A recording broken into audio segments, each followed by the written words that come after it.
Comment करके जरूर बताएं और हमारे चैनल को सब्सक्राइब करें। आपका धन्यवाद। कहानी टूनी चिड़िया की है। टूनी अपने छोटे छोटे बच्चों के साथ एक किराए के घर में रहती थी और मेहनत मजदूरी करके अपने बच्चों का पालन पोषण कर रही थी। पूरी बहन, आपके बड़े एहसान हैं मुझ गरीब पर। अगर आप ना होती तो ना जाने मेरे बच्चों का क्या होता।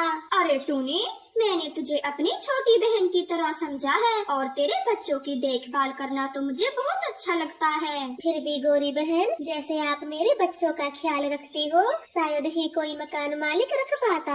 और टोनी जी, हमने तो आपको अपने परिवार की तरह समझा है और आपके जाने के बाद तो ये छोटे बच्चे ही हमारा मन लगाते हैं। कालू भैया, ये तो आपका बड़प्पन है। अब मैं अपने काम पर जाती हूँ। मेरी सहेली पिंकी मेरा इंतजार कर रही होगी। फिर टोनी चिड़िया अपने काम के लिए घर से निकल जाती है। सुनो बच्चों, मेरे जाने के बाद घर में कोई तोड़ फोड़ मत करना। मैं थोड़ी देर में ही आ जाऊंगी। ये कहकर गौरी भी वहाँ से चली जाती है। कालू तो गौरी के जाते ही अपने घोंसले में जाकर सो जाता है। काफी देर हो जाती है और चिड़िया के एक बच्चे को बहुत भूख लगती है। कुक्कू, मुझे बहुत भूख लगी है, मुझे कुछ खाने को दो। मैं अभी कालू अंकल के पास जाता हूँ और आपके लिए भोजन लेकर आता हूँ। फिर वो छोटा बच्चा कालू कौवे के पास जाता है और उसे जगाते हुए कहता है, कालू अंकल जी, लक्की को भोजन चाहिए, वो बहुत भूखा है। आ गए, शैतान कहीं के आ गए। मेरी तो सारी नींद ही खराब कर दी। मैं इन बच्चों का क्या करूँ? अंकल जी, लक्की को बहुत भूख लगी है, पहले उसे भोजन दे दो, बाद में कुछ करना। भोजन मांगने तो ऐसे आ जाते हैं जैसे इनकी माँ यहाँ कमा कर रख गई हो। चल अब भाग यहाँ से, तुझे कुछ नहीं मिलेगा। कालू कौवा ऐसे डांटते हुए उस बच्चे को वहाँ से भगा देता है और आराम से अपने घोंसले में सो जाता है। कुकू, भोजन कहाँ है? लक्की, कालू अंकल ने भोजन नहीं दिया और मुझे डांटते हुए भगा दिया। कोई बात नहीं भैया, जब गौरी आंटी आएंगी तो हम उनसे भोजन मांग लेंगे। गौरी बेटी, क्या वो चिड़िया अभी तक आपके घर में रहती है?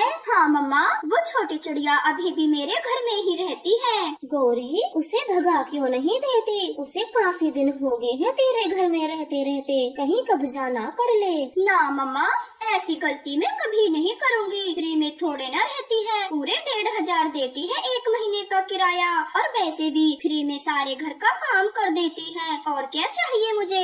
गौरी बेटा, तुम्हें तो बच्चे बिल्कुल भी पसंद नहीं थे, फिर उन बच्चों को कैसे संभाल लेती हो? सर दर्द नहीं करता तुम्हारा? संभालना क्या है, मैं तो बस प्यार से 2 बातें कर लेती हूँ चिड़िया से और फिर मेरी बला से तो वो बच्चे कुछ भी करे, मुझे कोई चिंता नहीं उनकी। ये सब छोड़ो माँ, मेरा सोने का हार बनवा दिया है। हाँ गौरी, मैंने तेरे सोने का हार बनवा दिया, ये ले देख ले।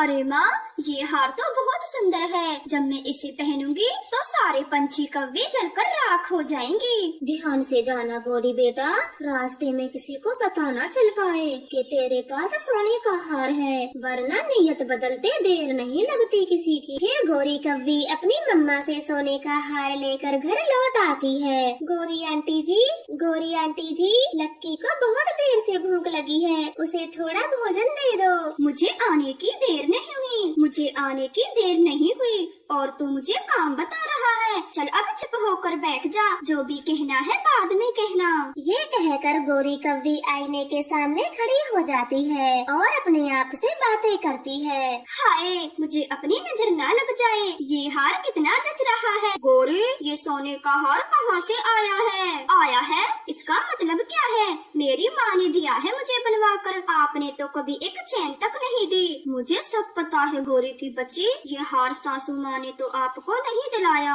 बल्कि मेरे पैसे चोरी कर कर के तुमने ये हार खरीदा है। कालू कौवा ऐसे सोच रहा था कि तभी चिड़िया के सारे बच्चे वहाँ पर आ जाते हैं और उनसे भोजन मांगते हैं। कालू, इन बच्चों को एक रोटी दे दो, वरना ये मेरा सर खा जाएंगे। फिर कालू कौवा चिड़िया के बच्चों को एक रोटी दे देता है और सारे बच्चे रोटी खाने लगते हैं। गौरी, मुझसे झूठ बोल रही हो, मैं भी कालू हूँ। अगर ये हार बेचकर अपने पैसे नहीं लिए तो मेरा नाम भी कालू कौवा नहीं। फिर शाम हो जाती है और टोनी चिड़िया अपने बच्चों के पास आ जाती है। बच्चों, आज मैं तुम सबके लिए गुलाब जामुन लाई हूँ, जल्दी जल्दी से खा लो। फिर सारे बच्चे बड़े मजे से गुलाब जामुन खाते हैं और टोनी चिड़िया एक कटोरा गुलाब जामुन भरकर गोरी कौवी के घोंसले जाती है। अरे चिड़िया बहन, इस कटोरे में क्या है? कालू भैया, इस कटोरे में मैं आपके लिए गुलाब जामुन लाई हूँ। लाओ लाओ जल्दी लाओ, गुलाब जामुन तो मुझे बहुत पसंद है। फिर कालू गौरी वो गुलाब जामुन खा लेते हैं।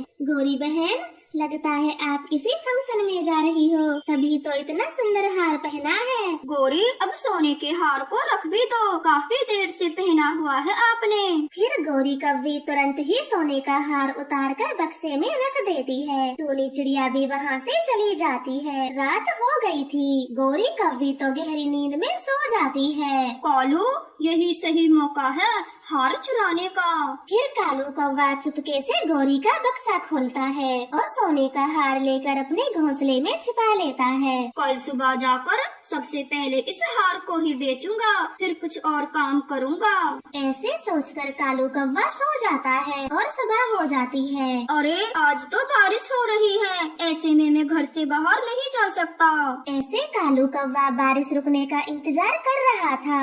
दूसरी तरफ गौरी को हार पहनने की इच्छा होती है। हाय राम, मेरा सोने का हार कहाँ गया? कालू जी, कोई सोने के हार को चोरी कर ले गया।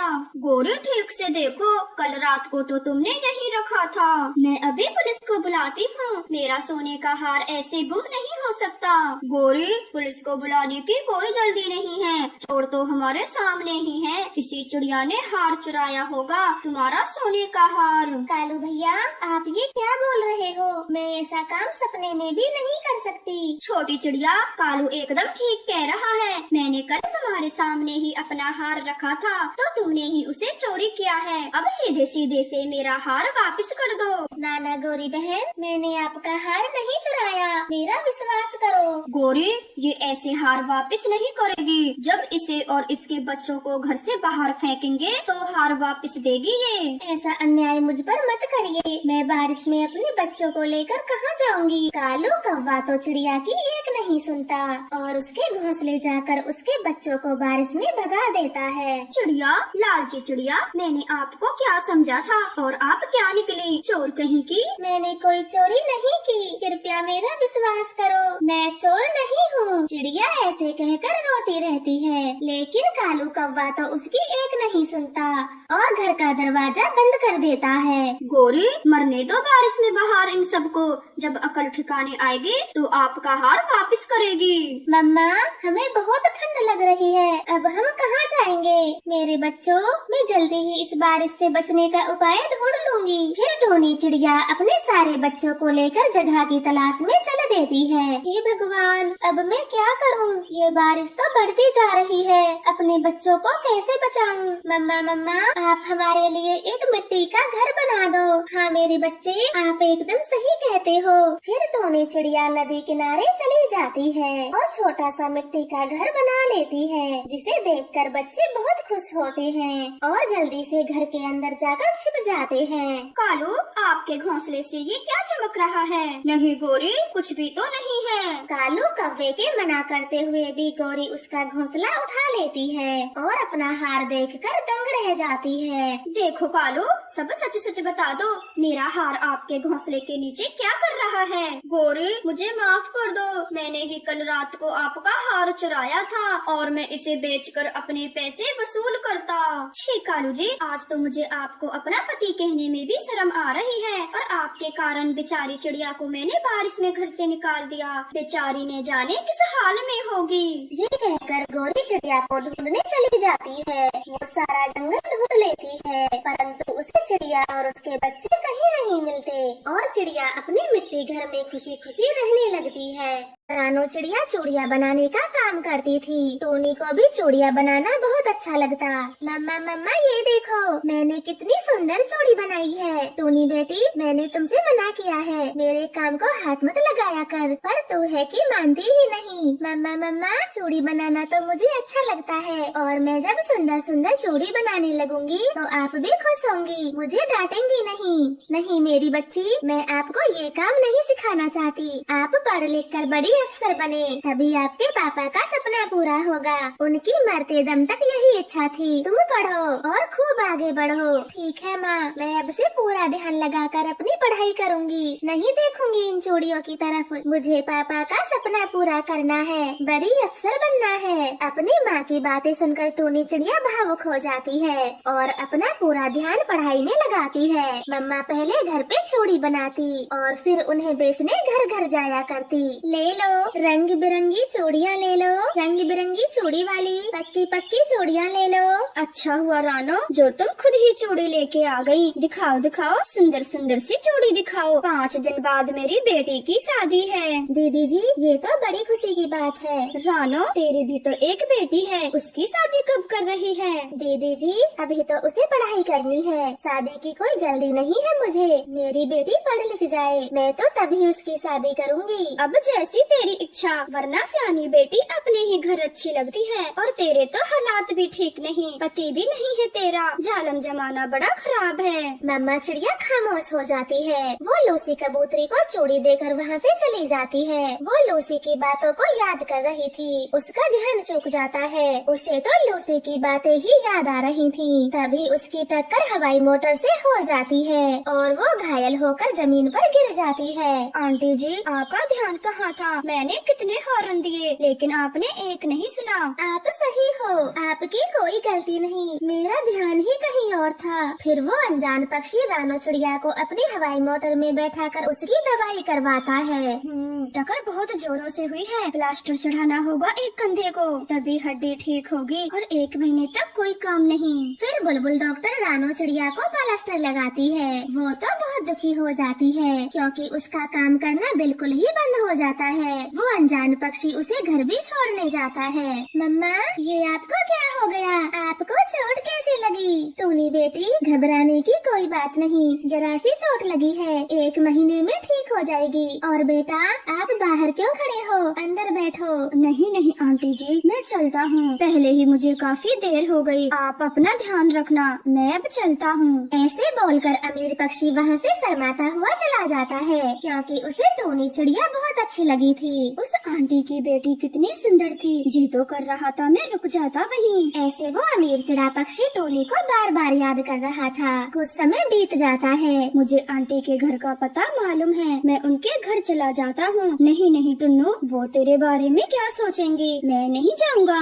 अरे मैं चला ही जाता हूँ, उनकी हालत के बारे में पूछ लूँगा। हाँ ये ठीक है। अरे घर में तो सब कुछ खत्म हो गया, अब मम्मा के लिए भोजन कहाँ से बनाऊँ? मेरे पास तो पैसे भी नहीं है जिससे मैं कुछ मंगा सकूँ। टूनी बेटी, क्या हुआ? तुम ऐसे चुपचाप क्यों बैठी हो? माँ, घर का पूरा राशन खत्म हो गया, अब मैं आपके लिए भोजन कैसे बनाऊँ? ये तो होना ही था। पिछले 10 दिनों से मैं घर में जो बैठी हूँ, जमा किए पैसे भी मेरे इलाज में उठ गए। कोई बात नहीं, आज बिना भोजन के ही सो जाती हूँ, कल कहीं न कहीं से जुगाड़ कर लूँगी। रानो चिड़िया ने इतना बोला ही था, तभी उनके दरवाजे पर दस्तक होती है। टूनी चिड़िया दरवाजा खोलती है। मम्मा चिड़िया तो डर जाती है। अरे बेटा, तुम यहाँ कैसे? मैंने उस दिन तुमसे माफी मांगी थी, सारी गलती मेरी है, फिर दोबारा से मेरे घर क्यों आए? नहीं नहीं आंटी जी, आप हमसे डरो नहीं, ये तो मेरी मम्मा है, आपसे कुछ जरूरी बातें करने आई हैं। हाँ बहन जी, मेरे बेटे मानो ने मुझे सब बताया, जो भी उस दिन हुआ था। आप घबराओ नहीं, मैं यहाँ आपसे शादी की बात करने आई हूँ। मेरे बेटे को टूनी पहली नजर में ही भाग गई। वो तुम्हारी बेटी से शादी करना चाहता है, मैं उसका हाथ मांगने आई हूँ। मम्मा चिड़िया तो चुप रहती है, वो समझ नहीं पा रही थी कि वो क्या बोले। फिर टूनी ही बोलती है, देखे आंटी जी, आप बहुत अच्छे पक्षी हो, जो अमीर होते हुए भी हम गरीबों के घर आए, लेकिन मैं अभी शादी करना नहीं चाहती और मेरी माँ की भी यही इच्छा है। आंटी जी, मैं बहुत अच्छा पक्षी हूँ, मैं आपके बेटे को हमेशा खुश रखूंगा। टूनी बेटी, आप घर के अंदर जाओ और मेहमानों के लिए चाय नाश्ता बनाओ। मम्मा चिड़िया लड़के पक्षी वालों से बात करती है। बहन जी, टूनी अभी बच्ची है, उसकी बातों का बुरा न मानना, मुझे ये रिश्ता मंजूर है। एक माँ को और क्या चाहिए, बस उसकी बेटी किसी अच्छे परिवार में चली जाए और कुछ नहीं। ठीक है, तो अब ये रिश्ता पक्का हुआ, हम जल्द ही टूनी को ब्याह के ले जाएंगे। ऐसे रिश्ता पक्का कर दोनों माँ बेटा वहाँ से चले जाते हैं। मम्मा चिड़िया अपनी बेटी को समझाती है, मम्मा आप तो हमेशा मुझे पढ़ाना चाहती थी, बड़ा अफसर बनाना चाहती थी, फिर अब क्या हो गया जो मेरे बिना पूछे मेरी शादी तय कर दी। हाँ मेरी बेटी, मैं यही सब चाहती थी, मगर इतने अच्छे रिश्ते को घर आए लौटा भी तो नहीं सकती थी। ऐसे समझाकर मम्मा चिड़िया अपनी बेटी की शादी मानो